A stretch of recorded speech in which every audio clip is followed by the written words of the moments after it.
mungkin harus meningkatkan kesadaran gini ya. Jadi harus aware juga. Jadi tidak hanya fokus pada produk atau omset, tapi fokus juga legalitasnya. Yang pertama, tentunya pasti akan dilindungi oleh pemerintah dan juga akan terdata di data. Jadi ini sudah legal. Terus yang ketiga, nanti biasanya akan mendapatkan bantuan atau insentif dari pemerintah ataupun dari event-event atau project, baik itu instansi atau pemerintah tersebut. Kalau misalkan produknya ini tidak mau diklaim oleh orang lain gitu kan, itu bisa daftarin dulu mereknya. Daftarin merek, atau enggak kalau misalkan ada ini patennya juga bisa. Merek atau paten bisa didaftarkan. Nah, itu sebenarnya opsional. Tapi kalau misalkan memang ternyata ada yang kesamaan mereknya, nah itu segera didaftarkan.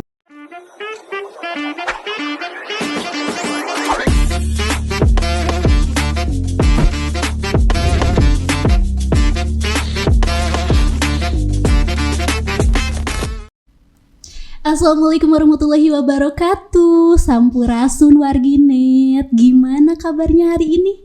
Sehat-sehat ya. Stay safe warginet. Apalagi sekarang itu cuaca udah mau berubah, udah hujan ya. Pokoknya harus jaga kesehatan dan semoga kita selalu baik-baik saja. Selamat datang kembali di podcast suaragarut.id. Di episode 7 ini bersama saya Lisna Gustiani dalam program spesial. Yaps, jadi di episode spesial ini kita akan berbincang tentang sesuatu hal yang sangat penting apalagi buat pelaku UMKM. Mau berbincang tentang apa? Tentang yang berkaitan dengan UMKM, ini termasuk tentang legalitas. Terus apa sih pentingnya? Emangnya harus ya bikin legalitas usaha? Emang ada gitu peraturannya? Nah, kita bakal bahas itu dengan seseorang yang lebih paham dalam hal itu, yaitu alhamdulillah sudah hadir bersama saya. Beliau merupakan seorang lawyer, yaitu Ibu Rosalin atau biasa disapa Ibu Ocha. Ibu, halo. Assalamualaikum. Waalaikumsalam warahmatullahi. Ya, Ibu selamat datang ya di podcast Suara Garut. Apa kabar Ibu? Alhamdulillah sehat. Alhamdulillah, di perjalanan lancar ya? Lancar. Sebelumnya saya mengucapkan terima kasih atas kehadiran Ibu di sini, sudah menyempatkan waktunya dalam sela-sela kesibukannya nih untuk datang ke sini. Ya Ibu, sebelum kita berbincang lebih lanjut nih, boleh dong disapa dulu wargi-warginya ya. Assalamualaikum warga-wargi, khususnya yang ada di Garut. Terima kasih kepada Suara Garut sudah mengundang saya untuk sharing dan berbagi nanti di di podcast ini. Baik Ibu, mungkin boleh juga diperkenalkan diri aja. Perkenalkan, saya Rosalin Kurotayunin, SHCME. Saya lahir di Garut. Saya advokat dan juga corporate lawyer di perusahaan Mandala. Lalu saya pun sedang kuliah juga S2. Ya, Masya Allah. Sebelum apa-apa sudah menginspirasi saya Ibu. Baik Ibu, kita akan berbincang tentang seputar hal tentang UMKM ya Bu. Nah, karena saya juga membaca gitu ya di artikel, UMKM ini sangat berkontribusi besar sekali ya, apalagi dalam PDB Indonesia itu sekitar 60,5% ya Bu ya. Maaf kalau jika saya salah, itu informasi yang saya dapat dari internetnya Ibu. UMKM itu kita berbicara tentang legalitas nih Bu. Apa sih legalitas usaha untuk UMKM ini? Oke. Kita bahas tentang legalitas. Ya. Jadi legalitas usaha ini persyaratan hukum administratif untuk usaha tersebut. Jadi seperti nanti perizinan, terus kontrak, juga persyaratan-persyaratan untuk melindungi usaha tersebut. Baik. Nah Bu, kenapa sih pelaku UMKM itu yang punya usaha itu harus punya legalitas usaha? Benefit yang bisa kita dapatkan itu apa? Oke, benefitnya yang pertama tentunya pasti akan dilindungi oleh pemerintah dan juga akan terdata di data. Jadi ini sudah legal. Terus yang ketiga, nanti biasanya akan mendapatkan bantuan atau insentif dari pemerintah ataupun dari event-event atau project baik itu instansi atau pemerintah tersebut. Terus nanti benefitnya juga akan CBC di sini tidak akan di lokal saja, bisa jadi nanti ke internasional atau jadi marketnya akan tambah luas, tambah besar gitu. Terus kerjasamanya juga akan semakin banyak gitu. Itu pentingnya kenapa harus ada legalitas gitu. Baik. Nah itu ya warganet ya, pentingnya kita harus punya legalitas usaha kita, biar tadi salah satunya tuh biar dapat bantuan. Berarti kalau kita gak punya legalitas, mau ngajuin juga gak bakal itu ya Bu sama pemerintah. Tapi terus misalkan nih ada warganet nih yang punya usaha tapi dia teh belum punya legalitas. Terus misalkan dia teh kayak kena sengketa hukum itu gimana tuh Bu? Nah, kalau misalkan pengusaha pengusaha itu ada tahapannya, ada yang mikro, ada makro, itu ada yang udah besar. Nah, kalau yang masih merintis itu segera dibuatkan legalitasnya dari nol. Kalau bisa dari nol, karena nanti akan sangat membantu. Jadi kalau misalkan legalitasnya berjalan saat usaha ini sedang berjalan, itu akan menghambat nanti usahanya. Kayak seperti ini, izin domisili. Jadi yang pertama lakukan izin domisili. Terus yang penting kelurahan atau kecamatan tahu gitu bahwa ini ada usaha seperti ini. Terus yang kedua dibuat NIP. NIP melalui OSS. Ini gratis. Ini gratis karena udah ada di website, tinggal daftar. Terus nanti bikin surat izin juga, surat izin usaha, SIUP, SITU gitu, itu udah ada surat izinnya. Nah, 3 ini sama NPWP. NPWP ini penting banget nanti untuk misalkan mau pembuatan rekening ke bank dan sebagainya. Nah, 4 ini yang harus dilengkapi dari awal. Jadi sebelum daripada nunggu di pertengahan, itu yang mending dari awal. Jadi setelah ada 4 ini, nanti berikutnya ada lagi legalitas yang harus diurusin gitu.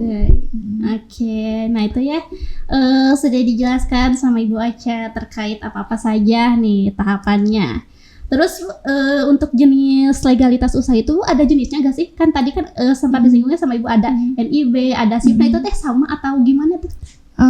Itu sesuai kebutuhan sih. Kayak misalkan yang pertama pengusaha yang masih pemula gitu kan. Nah, yang paling penting itu 4 itu dulu dibuatkan. NIB, surat izin, NPWP, terus sama surat izin sama NPWP. Nah, kalau ini udah ada 4 ini, baru dibuatkan badan usahanya mau seperti apa. Mau dibuat PT, CV, atau perusahaan perorangan, itu bisa, itu langsung ke notaris.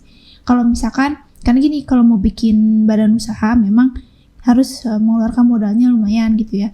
Nah, kalau misalkan si usaha ini sudah berjalan sekitar 4 bulan, 5 bulan, baru dibuatkan badan usahanya. Nanti kan itu udah ada mungkin omsetnya masuk gitu ya. Nah, itu dibuatkan badan usaha. Setelah ada badan usahanya, nah itu kan ke notaris nanti. Bebas, biasanya kalau misalkan perusahaan yang masih mikro itu kalau nggak CV atau nggak perusahaan perorangan. Tapi kalau yang karyawannya sudah banyak, itu baru bisa PT. Nah, itu badan usahanya. Nah, nanti setelah badan usahanya udah ada, baru dibuatkan lagi semacam peraturan perusahaan, kontrak. Terus setelah itu BPJS, ketenagakerjaan, BPJS. Ya pokoknya itu bagian HR sama legal sih. Jadi sudah mengurus ke sana. Jadi sudah profesional gitu karena sudah ada karyawannya juga. Nah, setelah dibuatkan peraturan perusahaannya, baru fokus ke bagian produknya. Kalau misalkan produknya ini tidak mau diklaim oleh orang lain gitu kan, itu bisa daftarin dulu mereknya. Daftarin merek, atau enggak kalau misalkan ada ini patennya juga bisa. Merek atau paten bisa didaftarkan. Nah, itu sebenarnya opsional. Tapi kalau misalkan memang ternyata ada yang kesamaan mereknya, nah itu segera didaftarkan. Gitu. Jadi memang banyak sih tahapannya. Yang paling penting untuk yang masih pemula, 4 ini, NIB, surat izin. Yang penting kelurahan, kecamatan tahu, atau dinas Diskop dan sebagainya tahu. Nah itu sudah ada datanya baru ke bikin badan usahanya. Baik. Oke. Nah, terus yang selanjutnya itu apa sih biasanya yang sering Ibu temui itu tantangan dari pelaku UMKM nih? Biasanya mereka itu malas bikin legalitas usaha, biasanya karena apa gitu? Itu yang pertama, memang kan yang namanya pengusaha pasti udah fokus sibuk dengan usahanya, jadi nggak ada waktu tuh untuk ngurusin seperti ini. Karena ngurusin legal ini nggak cuma sehari 2 hari, butuh berkasnya yang harus dilengkapin, terus butuh nge-apply-nya juga, belum di follow up lagi gitu kan. Nah, seperti itu tuh butuh waktu, butuh orang yang fokus di sana. Terus yang kedua mungkin ada biayanya. Nah biaya ini sebenarnya itu yang saya bilang, kalau yang 4 yang tadi itu sebenarnya gratis. Nanti kalau misalkan udah berbadan usaha, nah legalitas nanti ke sananya baru ada yang berbayar. Kayak misalkan bikin badan usaha, PT, CV itu kan berbayar juga. Nah dari sana baru ya itu di sanalah si UMKM yang belum punya modalnya itu, karena untuk bikin badan usahanya cari dulu lah yang gratisan, atau enggak biasanya pemerintah suka ada bantuan untuk UMKM, misalkan dibuatkan legalitasnya semacam bikin CV atau apa gitu, ada kerjasama dengan notaris, potongan harga dan sebagainya, atau ikut sosialisasi sama pemerintah atau enggak sama instansi. Seperti itu sih, itu ketakutan belum siapnya UMKM untuk ngurusin legal. Pertama ribet, ngeluarin modal terus ya udah fokus sama usahanya, jadi nggak ada waktu.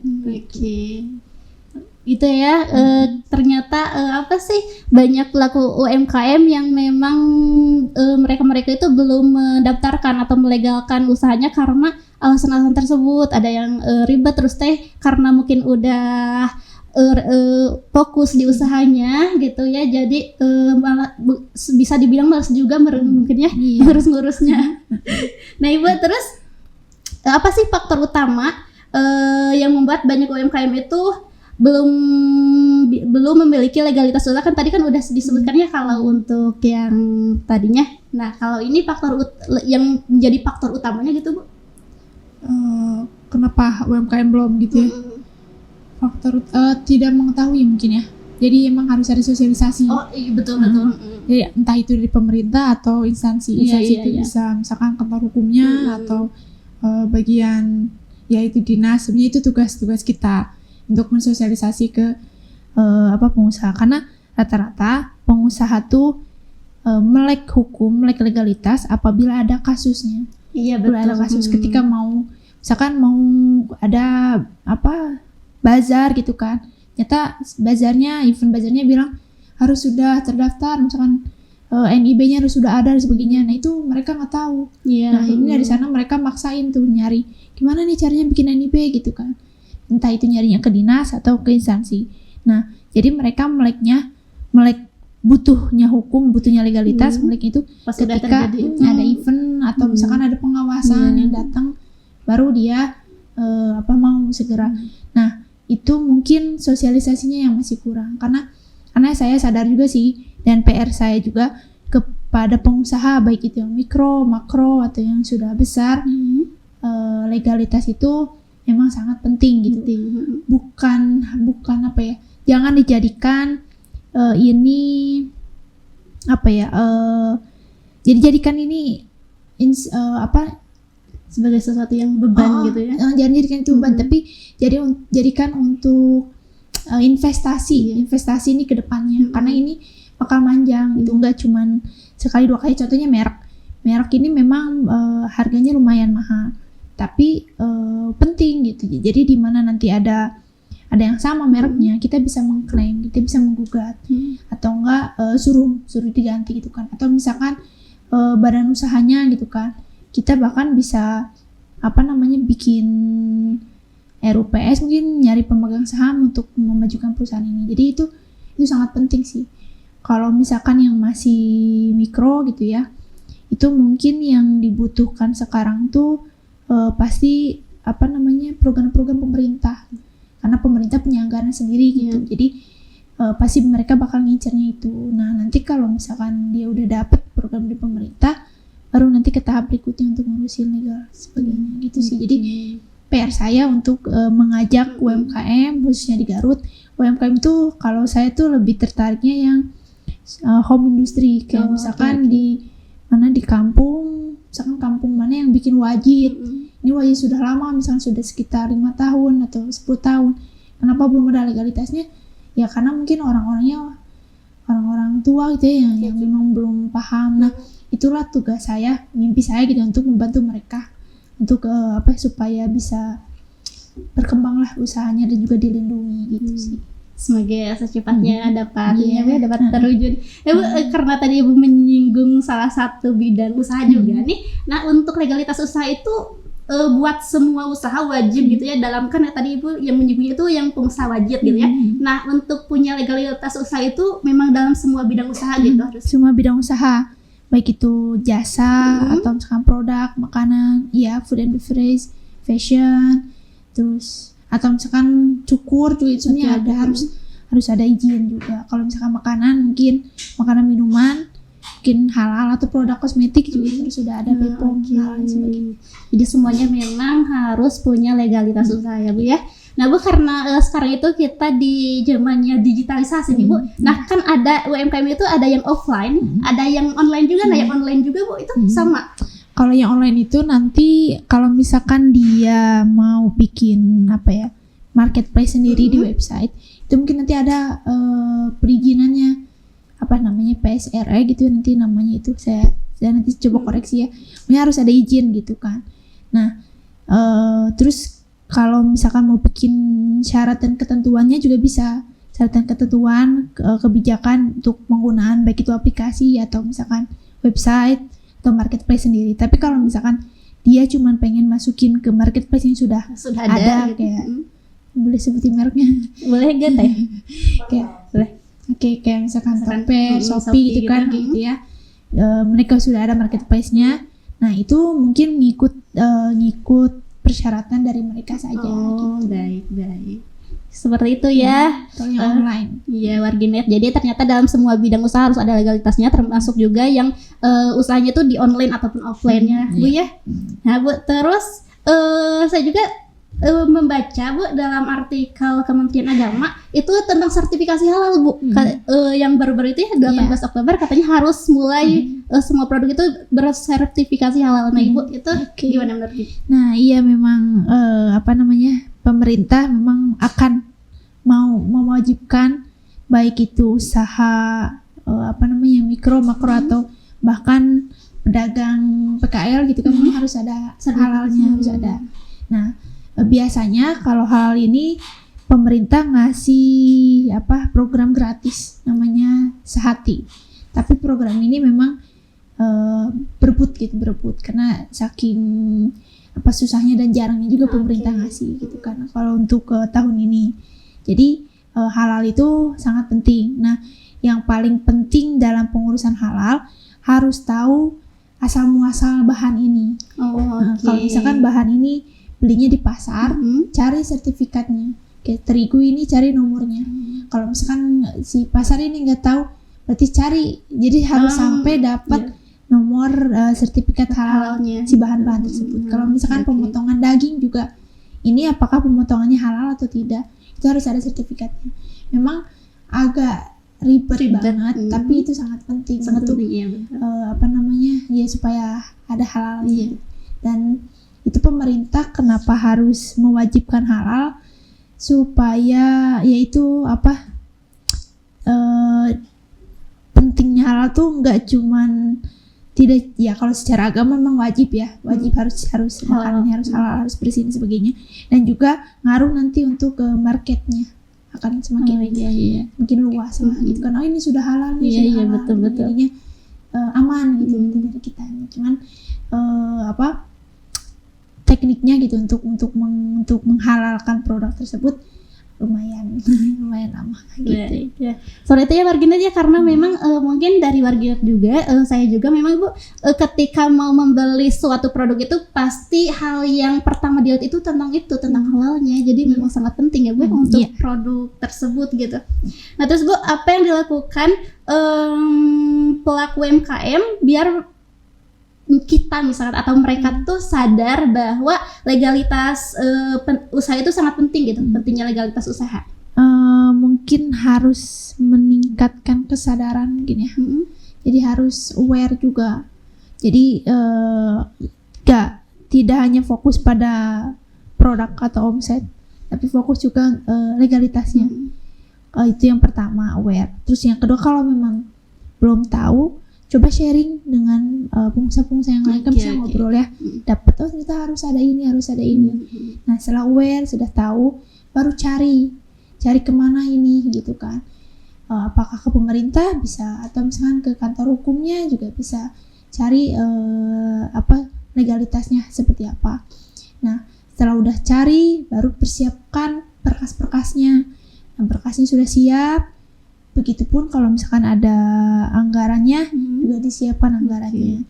Jadi sebenarnya kalau saya ini lebih ke kalau misalkan pengusahanya masih belum ada modal gitu kan, memang saya suka ya sudah berjalan dulu, tapi disisihkan omsetnya untuk mengurusi legal tersebut gitu. Jadi jangan difokusin dulu ke produk, tapi legalnya juga harus kalau saya sih enjoy, tapi harus segera diurusin gitu kan. Karena memang ya pengusaha pasti yang namanya usaha naik turun ya, betul seperti itu. Dan kalaupun ngurus legalitas pun nggak 1.000-2.000 gitu kan, pasti biayanya juga lumayan gitu. Nah itu mudah-mudahan sih, kalau saya pengennya pemerintah juga bisa membantu UMKM untuk meringankannya gitu. Nah Ibu, misalkan nih ada warganet yang kekeh nih, belum juga percaya tentang legalitas usaha dan sertifikasi halal. Nah katanya emang ada peraturannya gitu, harus bikin sertifikasi halal sama legalitas usaha. Nah Ibu, ada nggak sih Bu peraturannya? Ada peraturannya di Undang-Undang Cipta Kerja ada. Terus peraturan halal pun sendiri juga ada. Peraturan merek juga ada. Sebenarnya ada sih, semuanya peraturan sudah ada. Cuman ya itu, peraturan ini harus disampaikan ke pengusaha ya dengan cara sosialisasi gitu kan. Tapi secara lapangannya memang kebanyakan baik itu mikro, makro atau yang besar, sekalipun yang besar, meleknya hukum tuh ketika ada yaitu sengketa, ada masalah. Sebenarnya itu ya kalau menurut saya hal yang wajar gitu ya. Karena dari sana saya baru bisa bantu dan juga mengedukasi gitu kan. Nah dari sekarang sih, mumpung di sini nih ada podcast Suara Garut, jadi saya berharap pengusaha-pengusaha baik itu masih merintis atau misalkan yang sudah besar, meleklah legalitas gitu kan. Baik. Nah Bu, misalkan nih di sini ada warganet yang mau nih bikin legalitas usaha.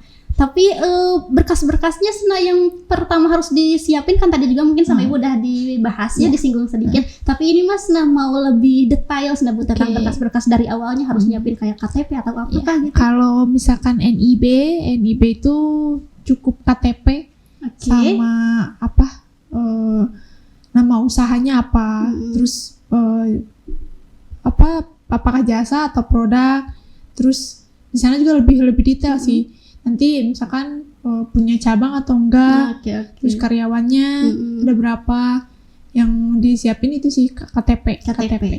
Atau kalau misalkan NPWP perusahaan sama NPWP pribadi itu NIB. Nah kalau misalkan ngurusin NIB itu memang harus ada NPWP dulu. Nah kalau NPWP itu bisa ke kantor pajak atau misalkan lewat website.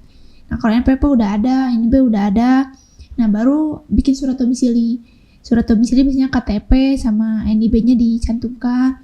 Nah ini diserahkan ke kecamatan atau kelurahan perusahaan tersebut gitu kan. Domisilinya sudah ada, NIB, NPWP, misalkan baru langsung ke bikin badan usaha. Nah kalau misalkan badan usaha kalau bikin CV itu misalkan cari yayasan, nanti yayasan bakal minta berkas-berkas macam itu, KTP-nya, NIB-nya, NPWP-nya, terus kalau misalkan ada pemegang sahamnya gitu ya, dibuatkan juga siapa saja pemegang sahamnya, beda-beda sih. Nah itu bikin badan usaha. Yang paling penting mah itu KTP, NIB, NIB, NPWP. Nah itu ya. Nah Ibu, misalkan nih warginetnya udah nyiapin KTP, NIB, nah tapi ini teh masih bingung biayanya. Nah ibu boleh nggak sih teh di ini biayanya disebut nominal gitu? Oke. Kalau misalkan NIB ini sebenarnya gratis. Kalau mau ngulik sendiri, karena lumayan sih. Apa namanya banyak tab harus diisi, tahapan harus diisi. Tapi kalau misalkan sama tim saya, kebetulan saya juga ada ya kantor hukum mencari keadilan, itu NIB ada biayanya paling sekitar 200 sampai 300 gitu itu NIB. Terus kalau misalnya PP pun gratis, ini tinggal ke kantor pajak aja, nggak online juga bisa. Terus kalau misalnya surat izin juga gratis, izin domisili mah tinggal tanya aja ke kelurahan bagaimana gitu untuk membuatkan domisili. Tapi kalau misalkan untuk CV, PT itu karena kantor hukum saya kerjasama dengan notaris, paling kalau di saya itu PT itu sekitar 4 sampai CV itu sekitar 4 juta sampai kalau yayasan 4 sampai 5 segituan lah. Ya 10 juta ke bawah lah kalau untuk PT CV perusahaan. Tapi kalau misalkan PT yang cakupannya udah besar itu beda lagi, karena ada beberapa yang ya dilihat dari usahanya dan juga karyawannya gitu. Nah itu ya warganet ya mungkin ada kalau kita mau ngurusin sendiri ataupun mau dipercayakan ke firma hukum, itu pasti keduanya itu ada kelebihan dan kekurangannya. Seperti tadi NIB itu sebenarnya gratis kalau kita mau ngisi dan ngurus-ngurus sendiri. Cuman mungkin kalau kita mau pakai jasa, minta bantuan jasa sama firma hukum, pasti kan ada buat operasionalnya gitu ya. Gitu. Nah Ibu, misalkan nih warganet ada belum puas nih konsultasi tentang legalitas usaha, mungkin mau ke ibu yang di podcast aja, bisa menemui ibu di mana nih Bu? Oke, bisa. Saya kebetulan kantornya di Mandala, di Copong. Nanti bisa ke sana atau misalkan dibuka di Instagramnya Mencari Keadilan. Nanti tim kami yang akan menjawab konsultasi tersebut. Jadi konsultasinya bisa online, bisa offline. Tapi kalau misalkan belum puas gitu ya, bisa langsung saja datang ke kantor. Nanti tuh kalau misalkan konsultasi, biasanya saya suka enaknya ya langsung survei ke tempat, kayak misalkan untuk daftar halal. Daftar halal ini kan macam-macam ya.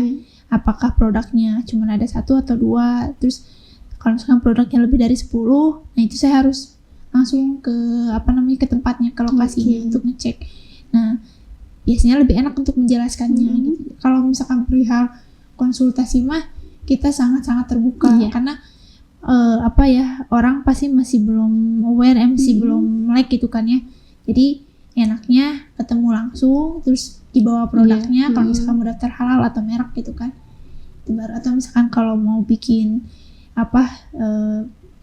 badan usaha dan sebagainya, itu bisa. Baik. Nah, itu ya warganet ya, bisa menemui Ibu di kantornya Ibu untuk konsultasi lebih jauh mengenai produk yang mungkin warganet punya gitu tentang legalitas usaha dan sertifikasi halal. Karena jangan mengabaikan, tadi Ibu udah menekankan pentingnya kita harus punya legalitas usaha untuk produk kita. Jangan sampai pas udah ada kasus, udah terkena sengketa baru kita alah iya penting baru kayak gitu, itu matu udah sedikit terlambat gitu ya Bu ya. Nah itu pentingnya ya. Baik Ibu, mungkin ada yang ingin disampaikan lagi kepada warganet? Mungkin ini ya ya sebagai salah satu keresahan saya juga sih. Jadi memang yang namanya usaha tuh ada persaingan, ada persaingannya gitu. Persaingan secara sehat oke, ya. Tapi kalau misalkan masuk ke ranah legalitas, itu memang harus segera dimatangkan, harus segera disiapkan. Karena kalau misalkan legalitas, misalkan kita mau mensengketakan usaha yang lain gitu, karena usahanya niru, baik itu dari resep, rahasia dagangnya, baik itu dari merek atau apapun, meniru. Nah, ketika kita mau mengklaim, mau menggugat, tapi ternyata si pengusaha ini ternyata belum daftar legalnya gitu, belum ada ini, pasti bakal diserang balik gitu kan, karena ya tidak ada kekuatan hukumnya. Nah, maka kalau kita mau mau bersaing, terus mau menggugat atau mau mengklaim, lihat dulu dari perusahaannya. Oke. Sudah kuat belum, legalitasnya sudah ada belum. Kalau misalkan ternyata belum, nah itu segera daftarin dulu, beresin dulu legalitasnya udah kuat, baru kita bisa mengklaim atau menggugat usaha tersebut. Nah rata-rata seperti itu. Atau ya contohnya ya kayak misalkan sebelah A, sebelah B. Nah karyawan sebelah A ini pernah kerja di sini di sebelah A, akhirnya dia putus kontrak gitu ya, putus kontrak, dia resign, udah gitu bikin sebelah B. Bikin usaha deh sebelah B karena si karyawan ini udah tahu resepnya di sebelah kami. Intinya kan mencuri. Sebenarnya kalau misalkan di kontrak ini, perjanjian ini dicantumkan rahasia perusahaan, itu kita bisa mengklaim, bisa menggugat gitu kan. Yang sebelah itu bisa menggugat, dia bisa menggugat karena memang apabila terjadi kerugian gitu kan di sebelah ini. Bisa menggugat, tapi harus daftarkan dulu rahasia dagangnya bukan ke yang tadi yang merek itu, yang haki. Daftarin dulu. Jadi kebanyakan seperti itu, khususnya di Garut ya, baik itu seblak atau bakso gitu kan ya, karena bumbunya itu kan di sana main bumbunya. Nah itu si bumbu itu yang harus didaftarin. Seperti itu. Nah kalau misalkan dari segi fashion, modelnya pun ada yang klaim, ada yang sama, itu bisa didaftarkan juga ke haki itu yang paten. Jadi sebelum menggugat, siapin dulu legalitasnya dari kita, dari perusahaan tersebut udah lengkap, udah siap, baru kita menggugat. Karena kebanyakan orang tuh langsung menggugat tapi tidak tahu belum ada legalitasnya. Itu sih yang kebanyakan yang saya temui gitu di sini. Karena ya yang namanya usaha mah persaingan pasti ada gitu, turunnya terus mereka punya ciri khasnya tersendiri. Nah ciri khasnya ini yang harus kita lindungi. Sih yang paling penting supaya itu tidak ada yang mengklaim, tidak ada. Betul seperti itu ya warganet ya. Baik Ibu, terima kasih. Terima kasih juga warganet ya. Alhamdulillah kita sudah banyak sekali berbincang dengan Ibu Ocha. Kita sudah mendapatkan banyak ilmu. Semoga juga warganet yang menonton perbincangan saya dengan Ibu Ocha dapat mengambil banyak sekali hal-hal positif dalam podcast kali ini. Untuk warganet yang mungkin mau mendaftarkan legalitas usahanya, itu bisa cari-cari tahu dulu informasinya dari internet, juga dari misalkan dari Instagram resmi tentang sertifikasi halal dan juga legalitas usaha UMKM. Terus juga tadi bisa juga cari informasi dari kantornya Ibu Ocha, atau juga mungkin bisa langsung konsul ke kantornya Ibu Ocha seperti itu Ibu ya. Nah, terima kasih Ibu atas kehadirannya di sini, sudah sharing, sudah banyak sekali ilmu yang dibagikan kepada kita. Sukses selalu Ibu, sehat-sehat, semoga semakin jaya perusahaannya. Terima kasih. Iya, warganet terima kasih juga yang sudah menonton. Jangan lupa untuk follow semua sosial media Suara Garut, juga channel YouTube Suara Garut untuk melihat tayangan ulang dari podcast Suara Garut ini, dari episode kali ini ya. Saya Lisna Gustiani pamit undur diri. Suara Garut, suara Anda, kami beritakan. Terima kasih, sampai jumpa di episode selanjutnya. Wassalamualaikum warahmatullahi wabarakatuh.